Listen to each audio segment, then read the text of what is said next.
In Surah Al-Kahf, Allah subhanahu wa ta'ala says the same thing. فَمَنْ أَظْلَمُ مِمَّنْ ذُكِّرَ بِآيَاتِ رَبِّهِ فَأَعْرَضَ عَنْهَا وَنَسِيَ مَا قَدَّمَتْ يَدَاهُ إِنَّا جَعَلْنَا عَلَى قُلُوبِهِمْ أَكِنَّةً أَنْ يَفْقَهُوهُ وَفِي آذَانِهِمْ وَقْرًا وَإِنْ تَدْعُهُمْ إِلَى الْهُدَى فَلَنْ يَهْتَدُوا إِذًا أَبَدًا. Who is more wrongdoer than this person? مِمَّنْ ذُكِّرَ بِآيَاتِ رَبِّهِ, who is being reminded through the ayahs of his Rabb. I mean, nothing higher than this, that's it. This is the highest level of reminder. You read the ayah of Qur'an. ذُكِّرَ بِآيَاتِ رَبِّهِ. He's been reminded through the ayahs of Allah subhanahu wa ta'ala. فَأَعْرَضَ عَنْهَا. And he turns his face away from it. He turns away from this reminder. He does not even accept the reminder from the ayahs of Allah subhanahu wa ta'ala. وَنَسِيَ مَا قَدَّمَتْ يَدَاهُ. And he forgets what he has done. At this time he's looking how good he is. Did you forget what you did in the past? And now you are looking at this person, oh, you're reminding me? And most of the time, right away, the thing that will come to our mind, don't you look at yourself? Okay, say if he looks at himself and he has seen himself, does that mean that he cannot remind us if we are doing something wrong? A lot of time when children know their parents have spent different type of life last 20 years, 30 years, and now they change, and then they want their children to follow the deen. So it's always on their mind. You know, they enjoyed their life. They did everything they wanted for 30 years, 40 years, and now they want me to be virtuous from this age? No, it's too early for me. Don't they see what they have done? We know you always used to go for movies, and now you're telling me I'm not allowed to watch TV?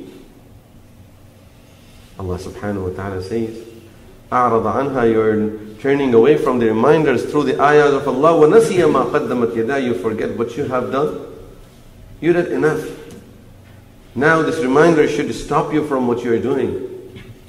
If people made mistake, doesn't mean you continue making the same mistake. Accept the reminder. Allah subhanahu wa ta'ala then further in this ayah says, إِنَّا جَعَلْنَا عَلَىٰ قُلُوبِهِمْ أَكِنَّةً أَن يَفْقَهُوا. Those who turn away from my reminder, from the reminders, they don't like to accept the reminder, we have put a curtain, a barrier on their hearts so they cannot understand it. Now, simply means, in simple words, the ability of accepting the reminder is taken away from this person. That ability is not there anymore. Now this person is done from this side. He will not accept any reminders. You know, you see sometimes when children are doing something wrong, their parents, uncles, aunts, teachers, grandparents, and everyone in the town tries to explain. And they sit and cry before these children. Everyone wants to explain to them. Everyone wants to talk to them. No, I'm not doing anything wrong. This is enough. إِنَّا جَعَلْنَا عَلَىٰ قُلُوبِهِمْ أَكِنَّةً أَن يَفْقَهُوا. We have put a barrier on their hearts that stops them from understanding this reminder. وَفِي آذَانِهِمْ وَقْرًا. And their ears are also closed. وَإِن تَدْعُهُمْ إِلَى الْهُدَى. If you invite them towards hidayah, فَلَنْ يَهْتَدُوا إِذًا أَبَدًا. They will never accept the hidayah. This is the disease of the time. Not accepting the naseehah. The ability of hearing the word of advice is just taken away, is gone. No one wants to hear the word of advice from others. And when we look at this, at the ahadith of Rasulullah sallallahu alayhi wasallam, subhanallah, it's so amazing. You find so many ahadith where Sahaba Ridwanullahi alayhim ajma'in would approach Rasulullah sallallahu alayhi wasallam, Ya Rasulullah, awsini. Ya Rasulullah, give me some advice. They used to approach Rasulullah sallallahu alaihi wasallam asking him for advice. Just think about ourselves. When was the last time me and you approached our elders asking them for some advice? That, awsini, give me some advice about myself. In many of our hadiths we find the word izni. Give me some advice.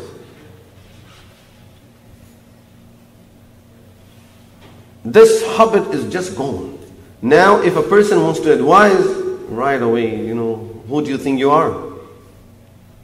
In our language we hear this word a lot. Mujhe nasihat karne baitha hai.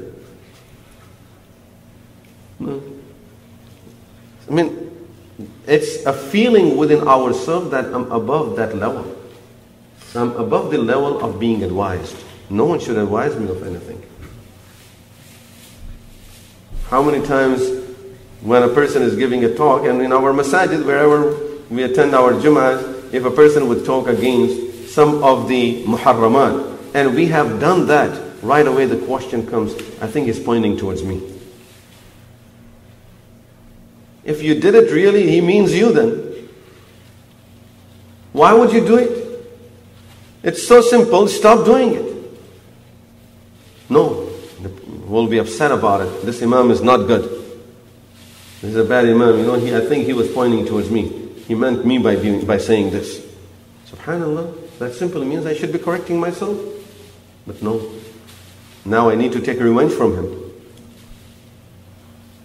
This is when the hearts are sealed and they don't accept the naseehah anymore. Allah subhanahu wa ta'ala, in one of the ayahs that we always recite, but we just pass through it without paying attention to it, Allah subhanahu wa ta'ala tells us this disease, how it was in the munafiqeen, and how this is just something that is attributed to nifaq. Allah subhanahu wa ta'ala says, وَإِذَا قِيلَ لَهُمْ لَا تُفْسِدُوا فِي الْأَرْضِ قَالُوا إِنَّمَا نَحْنُ مُصْلِحُونَ. When they are asked not to commit mischief in the land, they say, no, we are only doing good things. We are peacemakers. The people who are doing all the fasad, they consider themselves to be the peacemakers. That if there is any peace in the world, it is because of us. If I wouldn't kill all of those people, there will be no peace in the world. This is not fasad. I'm only doing إِنَّمَا نَحْنُ مُصْلِحُونَ. And really, this is at different levels. This is the status of people. Same thing. Come to our level, this is our situation too. That we will be doing something wrong. A person would approach us, this is wrong. No, I'm doing it with a good intention. And always our feeling about ourselves is that إِنَّمَا نَحْنُ مُصْلِحُونَ. We are only doing islah in the world. We are only doing good things in the world. I never do anything wrong. When did you see me doing something wrong? If you feel that I did something wrong, that's your misunderstanding and in fact your ignorance. How could you even assume that I would do something wrong? إِنَّمَا نَحْنُ مُصْلِحُونَ. That was always in their mind. This was always they were saying. The Prophet of Allah is trying to advise them. لَا تُفْسِدُوا فِي الْأَرْضِ. Don't do fasad.